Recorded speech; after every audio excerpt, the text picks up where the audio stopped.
আসসালামু আলাইকুম, কেমন আছেন সবাই? Welcome to Nasima's kitchen.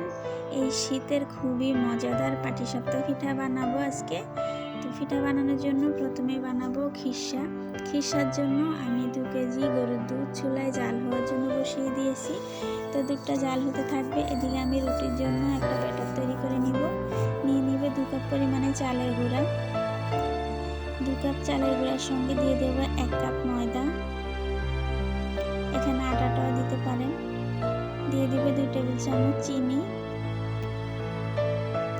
স্বাদ অনুযায়ী দিয়ে দিব লবণ। এখন আমি সবগুলো উপকরণকে একসঙ্গে খুব ভালো করে মিশিয়ে নেব। মেশানো হয়ে গেলে আমি কুসুম গরম পানি দিয়ে একটা ব্যাটার তৈরি করে নেব। অল্প অল্প পানি দিয়ে ব্যাটারটা তৈরি করব। ব্যাটারটা প্রথমে আমি ঘন করে তৈরি করে নেব, পরে আমি আবার এখানে দুধ দিব। দুধটা আগে দিব না, আমি ব্যাটারটাকে 1 ঘন্টার জন্য ভিজিয়ে রাখবো। 1 ঘন্টা পরে আমি ভালো করে ফেটিয়ে নিয়ে তারপর আমি দুধ দিব, সেই জন্য এখন দুধটা দিব না। তো এই তো ব্যাটারটা বানানো হয়ে গেছে। এখন আমি ঢেকে 1 ঘন্টার জন্য রেস্টে রেখে দিব। এটা 1 ঘন্টা রেস্ট হবে। আর এদিকে আমি খিরসাটা তৈরি করে নিব। দুধটা যে চুলায় বসিয়ে রেখেছিলাম, দুধটা জাল হয়ে দেখতে পাচ্ছেন ঘন হয়ে গেছে। তো এখন আমি 2 টেবিল চামচ সুজি টেলে নিব। এখানে আপনার চালের গুঁড়াটা দিয়েও বানাতে পারেন, তবে সুজিটা দিলে টেস্টটা ভালো আসে। তো খুব ভালো করে সুজিটা টেলে নিব। সুজিটা টালা হয়ে গেলে ঘন করে রাখা দুধটা ঢেলে দিব।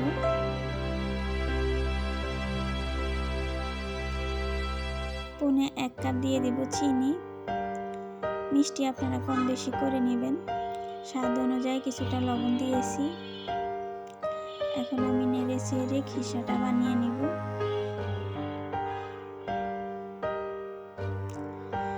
এই তো খিরসাটা বানানো হয়ে গেছে। এই পর্যায়ে আমি নামিয়ে নেব। খুব বেশি ঘন আর করব না, বেশি ঘন করে নামাতে গেলে ঠান্ডা হয়ে গেলে আরও বেশি ঘন হয়ে যাব। তো এই পর্যায়ে আসলে আমি নামিয়ে নেব।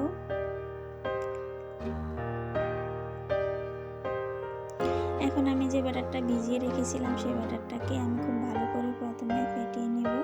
ফেটানো হয়ে গেলে কুসুম গরম দুধ দিয়ে দিব।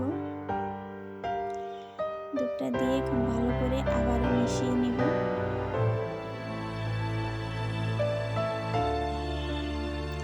ঘনত্বটা আপনাদের দেখিয়ে দিচ্ছি কতটা ঘন করে ব্যাটারটা বানাতে হয়।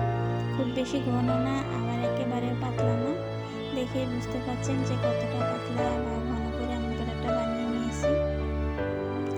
চুলায় একটা ফ্রাই প্যান বসিয়ে আমি চুলার আঁচটা মিডিয়াম টু লোতে রেখেছি।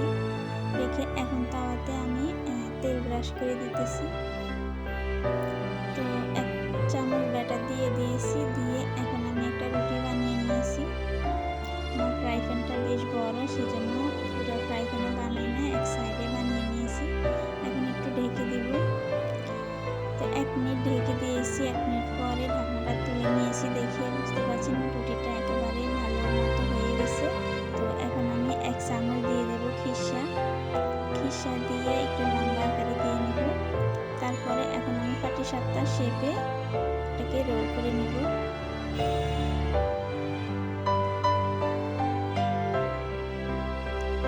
খুবই মজার হয় এই পিঠাটা, বানিয়ে অবশ্যই বাসায় আপনারা খাবেন আর আমাকে জানাবেন কেমন হয়েছে।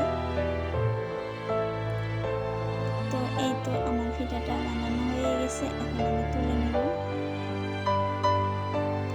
আপনারাও এইভাবে বানিয়ে খাবেন।